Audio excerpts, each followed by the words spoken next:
Joignez-vous à la discussion. Appelez ou textez le 187 Cube Radio 1877-827-2346. Alors, on est de retour et là, on parle d'un sujet qui, vous le savez, me passionne depuis toujours parce que je pense que la disparition culturelle du Québec chez les plus jeunes générations est un enjeu immense au niveau de l'appartenance à ce que nous sommes. Et on espère que les jeunes vont être atteints par notre production. On a au Québec, en particulier au Canada, dans des conditions où le CRTC avait émis des conditions de licence aux différents diffuseurs qui disaient, écoutez, si vous voulez diffuser Papa a raison ou Six Million Dollar Man ou peu importe quoi comme série américaine, vous allez devoir, à l'époque, on était en 75, vous allez devoir présenter du contenu de chez nous. Et c'était imposé en quota. C'est la même chose pour la musique. C'est ce qui a donné naissance à tant de productions musicales au Québec. C'est ce qui a fait que Much Music, qui était le MTV américain au Canada, a été obligé d'avoir une section française. Et comme il y avait une section francophone, ben là, il y a eu plein de vidéoclips qui ont été faits pour ces albums, ces chansons, qui ont mené finalement au fait que Denis Villeneuve, ses premières œuvres étaient peut-être des courts-métrages et des vidéoclips. Alors, tout ça a généré une industrie télévisuelle, cinématographique, musicale, qui est très importante aujourd'hui. C'est ce qui fait aussi qu'au Québec, on n'est pas dans une notion d'artisanat, de folklore. On vit en français, puis on se divertit en français. Il y a une industrie qui a été bâtie autour de ça. Et on a la chance d'en parler avec quelqu'un qui a pris la parole, quelqu'un qui ne prend pas si souvent que ça la parole, qui a écrit une lettre ouverte dans la presse. Hier, on parle de Orlando Arriagada. Bonjour, M. Arriagada. Bonjour, merci beaucoup. Je suis heureux de vous recevoir. Vous êtes fondateur donc d'une maison de production qui s'appelle le Pimiento Média, surtout axé sur le documentaire, si je ne me trompe pas. On fait beaucoup de documentaires. On a commencé tranquillement vers la fiction. Et maintenant, on fait un virage vers la jeunesse.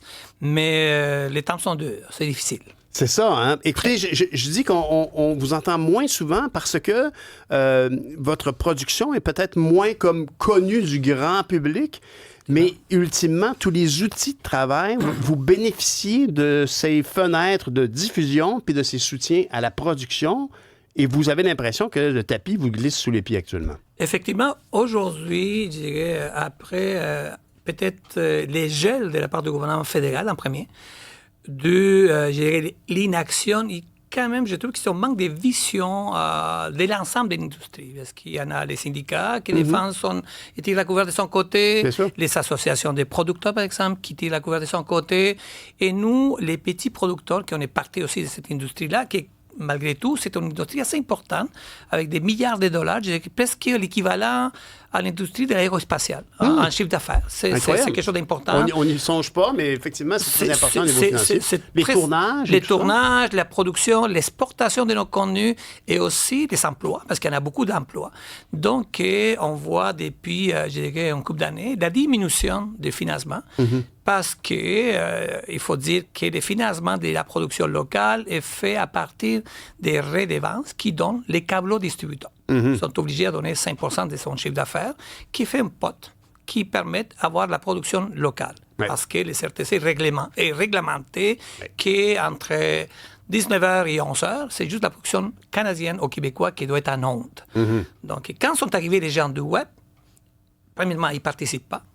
Ils ont un gros chiffre d'affaires. Donc, ces montants-là, on commence à perdre. Il y a une érosion du financement de la partie des télédiffuseurs canadiens, des câbles distributeurs. Ils commencent à nous échapper. Ouais. Cette année, on a eu 30 millions de moins au fond des médias. Sur combien? Sur une enveloppe totale? Je pense qu'on était à 340. C'est 10 de moins ici. C'est ça. L'année passée, c'était autour de 370, si je ne me trompe pas. Cette année, on est à 340. Et l'année prochaine, évidemment, on va perdre une autre 15 à 20 millions encore, peut-être plus. Donc, le gouvernement fédéral y a arrêté la loi C11 parce que les gens du web y ont contesté. Ouais. Et avec ça, le gouvernement fédéral, il n'y a pas eu de réponse encore. Alors, ici, on est dans une zone que je connais très bien. Très, très pointu, mais je pense que c'est important de l'expliquer. Oui, absolument. Pour les grands publics. Et faisons-le. Donc, alors, ce que vous avez évoqué ici, c'est que, tout le monde sait que les abonnements aux câbleaux distributeurs, les gens qui écoutent la TV. Quand j'étais petit, on parlait d'un Gérald avec des gros pitons. Après ça a été tous les terminaux qui étaient disponibles chez Vidéotron, Illico, Bell et tout ça. Et ultimement, donc, les gens écoutaient la télévision. À 21h, on écoutait Sophie Thibault ou Céline Galipo. ce type de consommation est à la baisse, et particulièrement chez les jeunes générations. Alors ça, c'est un problème pour la visibilité de nos productions, de notre culture, de notre reflet culturel, de notre réalité. On se racontait si bien nos histoires. C'est beau de connaître l'histoire du reste de la planète, mais il faut connaître la sienne. C'est partie de notre culture, c'est partie de notre langue aussi. C'est important aussi. Bien sûr. On est francophone. Et ultimement, on a une situation qui est financière parce que ces gens-là qui s'abonnent ou pas au câble, bien, ça diminue la contribution financière pour soutenir ces productions-là. Effectivement.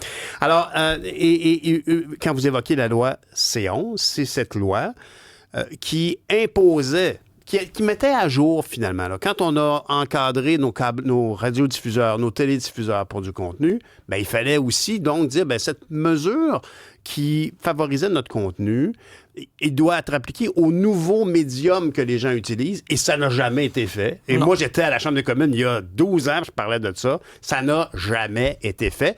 La loi a été adoptée par la peau des fesses.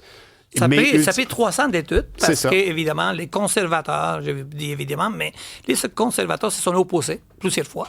Donc, ils ont ralenti le processus. Il faut dire que ça a commencé en 2020 avec M. Guilbeault, quand il était encore ministre. Ça fait qu'il a rédigé C10, qui est devenu C11 et qui a été adopté avec Pablo Rodriguez. Exactement. Mais ultimement, aujourd'hui, on est un peu dans les limbes. On va amener à la conversation une autre personne. On parle de Madame Laliberté. Non, elle n'est pas encore là. Après la pause, c'est parfait. Mais c'est un sujet que je trouve qui, malheureusement, puis je suis heureux que vous ayez pris la parole dans les journaux, parce que le sujet, on dirait qu'il est comme, on l'a un peu mis de côté. On est tous un peu subjugués par la présidence de Trump, qui a fait qu'on a annulé une autre loi. Parlez-en-nous, celle qui était sur les revenus des entreprises. Oui, effectivement, qui obligeait aux géants de web à payer une taxe de 3 %. Cette taxe-là est payée partout dans le monde. Les Français font la même chose. En Espagne, ils font la même chose. Donc, il y a des pays pionniers comme ceux-là. On aime beaucoup s'inspirer de ce qui se passe en France parce qu'on partage cet esprit de république et d'importance, de valorisation de la culture. Et quand sont commencées les négociations avec M. Trump, la première chose qu'a fait le mois de juin notre premier ministre, c'est annuler cette loi-là. Il l'a fait même en amont, avant de commencer les conversations, pour ne pas l'irriter, imaginez-vous. Exactement. Donc, en plus, c'est une loi qui était rétroactive. On devait recevoir des revenus pour peut-être renforcer les milieux. Donc, ça, on a déjà perdu un 3 %. Et la loi C11, qui a été contestée pour les géants de web à la Cour supérieure, c'est retard dans notre foi. Donc, il y a deux sources de revenus qui ont été coupées à 100 %.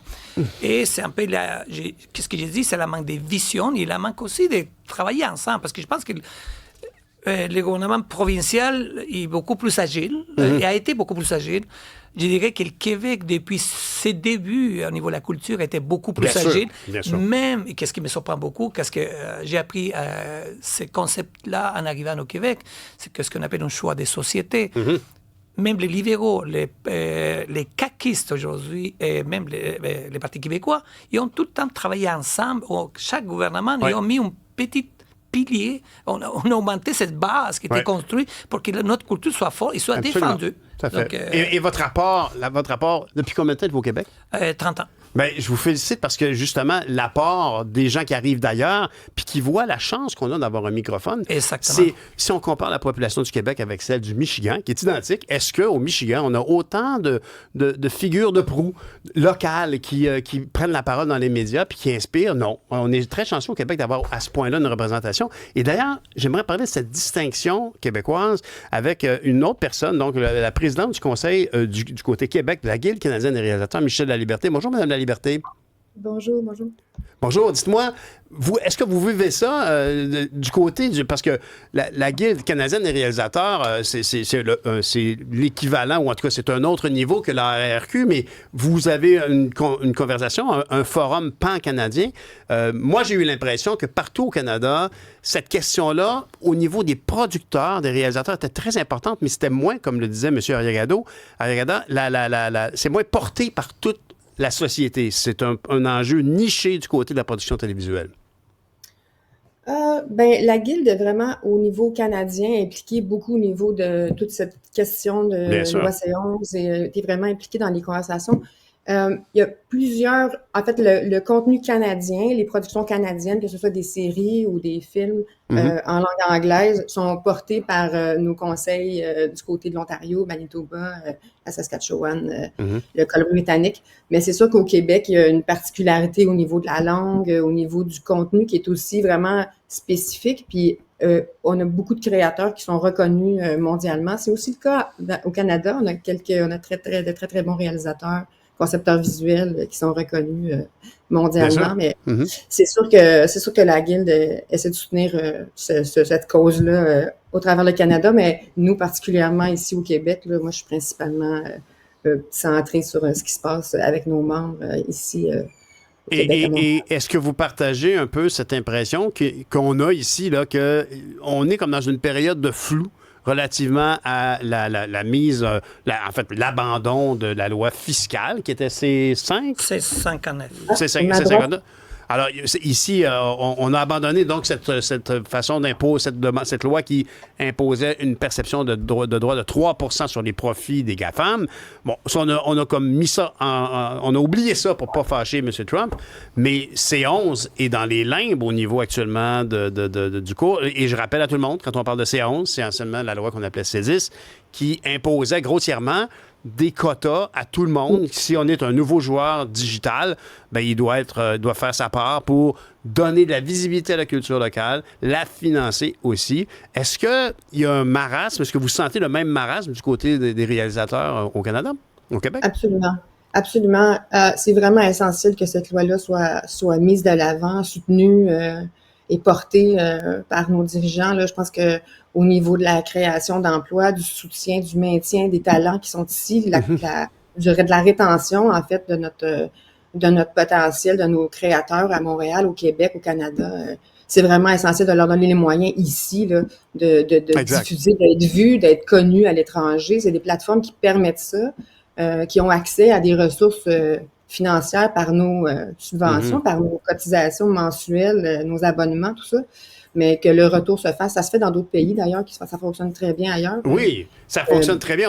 D'ailleurs, on va se laisser pour la pause, mais on va en parler parce qu'il y a justement des productions espagnoles et françaises qui bénéficient de ces grandes ententes-là, leur gouvernement a eu le courage ou l'opportunisme de le faire juste à temps. On s'en parle après la pause.